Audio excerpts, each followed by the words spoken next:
Hi guys, today we are reviewing the 2025 action movie, Novacaine. Novacaine? That sounds like the vet. I hate the vet. That's too scary. Hi everybody, welcome to the best channel on YouTube, because it has me, Little Red. Novacaine was released on March 14th, 2025. It stars Jack Quaid and Amber Midthunder. Jack Quaid, of course, was Marvel in The Hunger Games and had a lead role in this year's Companion, and Amber Midthunder had the lead role in the Predator prequel, Prey. Novacaine also features Spider-Man's friend, Jacob Batalon. You're the Spider-Man from YouTube. I'm not. And Ray Nicholson, who is Jack Nicholson's son. Ray was in last year's Smile 2.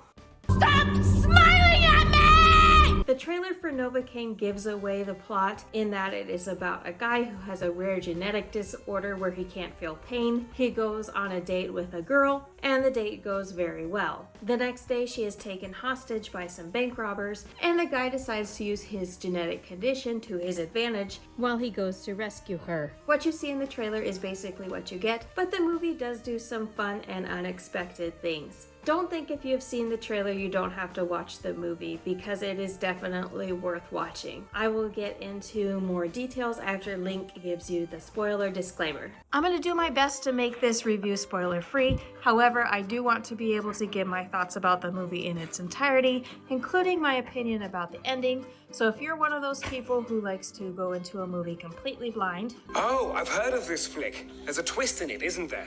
then maybe go watch the movie before you finish this review. Thank you.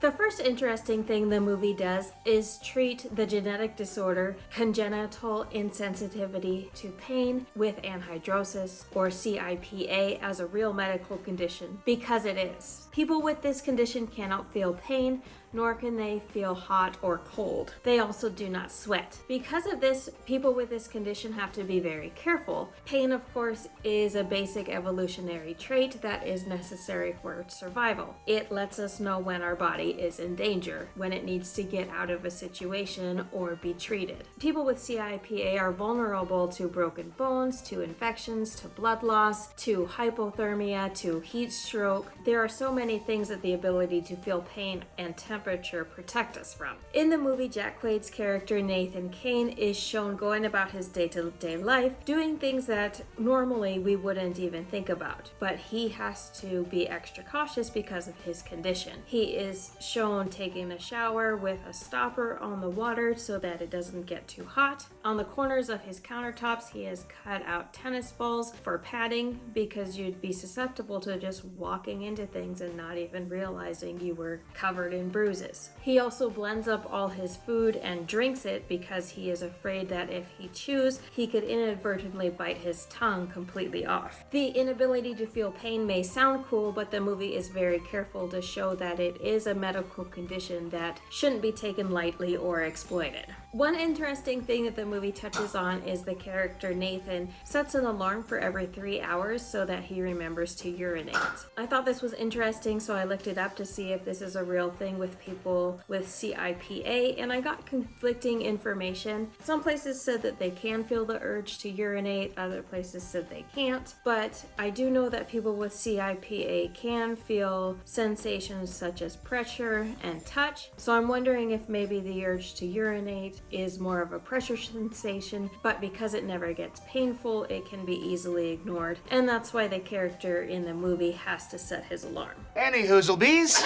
So the movie starts out, like I said, with Nathan Kane going on a date with Amber Midthunder's character. It starts as a really sweet boy meets girl type romance story. It's really relaxed, it's really fun and upbeat until you get to the scene with the bank robbery. And then all of a sudden the movie switches and it becomes a violent action movie. The violence is so sudden and unexpected that it is quite jarring. I didn't hate this switch up, it made the movie feel more real and ramped up the stakes quite a bit. The rest of the movie is Nathan fighting his way through different scenarios while he tries to track down where the bank robbers took their hostage. It is funny and cool to see an average guy reluctantly going into these fight situations, but also to have this unique advantage. I'd say the movie does get quite silly sometimes, but it stays just enough on the realism side that it doesn't go off the rails. Even though I said the trailer gives most of it away, it's not entirely predictable. I felt like there was a few times where I was certain where the movie was gonna go, and then all of a sudden it would pivot in a different direction. So it did keep me on my toes. So overall, I really liked this movie. It was a fun time.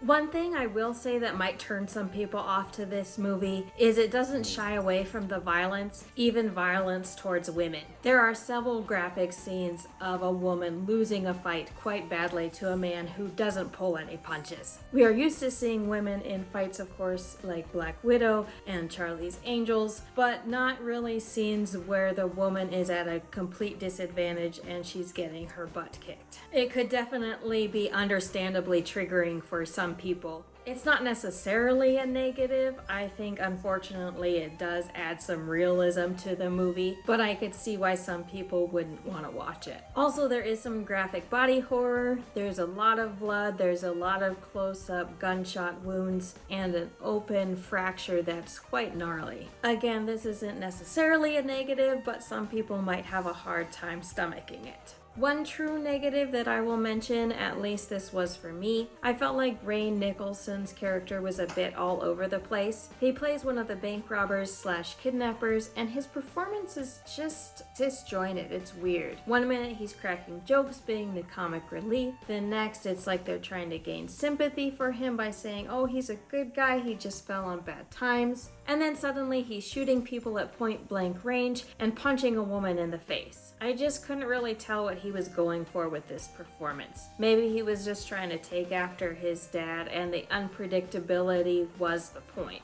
It just didn't quite work for me. All in all though, Novacaine is a good time, and if you can stomach some gore and some violence, I think you will have a lot of fun with it. Anyway, that's all I have for now. I hope I see you next time. Until then, take care of yourself and drink water. Bye-bye. Subscribe!